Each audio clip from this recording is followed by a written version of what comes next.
കുംഭസാര രഹസ്യം വെളിപ്പെടുത്തുമെന്ന് ഭീഷണിപ്പെടുത്തി വീട്ടമ്മയെ പീഡിപ്പിച്ചുവെന്ന കേസിൽ പ്രതികളായ ഓർത്തഡോക്സ് സഭയിലെ ഒരു വൈദികൻ കീഴടങ്ങി. രണ്ടാം പ്രതി ജോബ് മാത്യുവാണ് കീഴടങ്ങിയത്. കൊല്ലം ക്രൈംബ്രാഞ്ചിന് മുന്നിലാണ് വൈദികൻ കീഴടങ്ങിയത്. ഇയാളെ പോലീസ് ചോദ്യം ചെയ്തു. എന്നാൽ മറ്റു പ്രതികളായ എബ്രഹാം വർഗീസും ജെയ്സ് കെ ജോർജും സുപ്രീം കോടതിയെ സമീപിക്കും. അതുവരെ കീഴടങ്ങേണ്ടതില്ല എന്നാണ് ഇവരുടെ തീരുമാനം. വിവരങ്ങളുമായി പ്രേംലാൽ പ്രബുദ്ധൻ പത്തനംതിട്ടയിൽ നിന്ന്. പ്രേംലാൽ, വിശദാംശം എന്താണ്?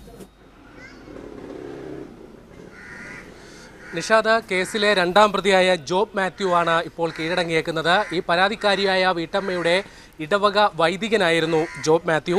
കേസിലെ ഒന്നാം പ്രതിയായ എബ്രഹാം വർഗീസ് ഈ വീട്ടമ്മയെ 16-ാം വയസ്സ് മുതൽ പീഡിപ്പിച്ചിരുന്നു.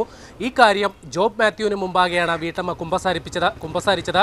ഈ കുമ്പസാര രഹസ്യം പുറത്തുവിടുമെന്ന് ഭീഷണിപ്പെടുത്തിയാണ് ജോബ് മാത്യു പീഡിപ്പിച്ചത്. തുടർന്ന് രഹസ്യ ചിത്രങ്ങൾ പകർത്തുകയും മറ്റു വൈദികർക്ക് അയച്ചു കൊടുക്കുകയും തുടർന്ന് മറ്റു വൈദികരും പീഡിപ്പിച്ചു എന്നാണ് വീട്ടമ്മയുടെ പരാതി. നിലവിൽ ജോബ് മാത്യു കൊല്ലം ക്രൈംബ്രാഞ്ചിന് മുമ്പാകെ ഇന്ന് രാവിലെ 10-ഓടുകൂടി കീഴടങ്ങി. ഇദ്ദേഹത്തിൻ്റെ ചോദ്യം ചെയ്യലടക്കം പുരോഗമിക്കുകയാണ്. ഇന്ന് ഉച്ച കഴിഞ്ഞ് ഇദ്ദേഹത്തെ കോടതിയുടെ മുമ്പാകെ ഹാജരാക്കും എന്നാണ് അറിയാൻ സാധിക്കുന്നത്.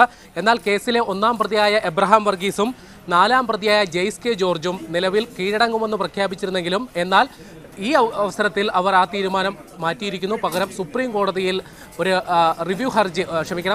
അപ്പീൽ ഫയൽ ചെയ്യാനാണ് തീരുമാനം. നേരത്തെ ഹൈക്കോടതി ഈ വൈദികരുടെ മുൻകൂർ ജാമ്യ ഹർജി തള്ളിയിരുന്നു.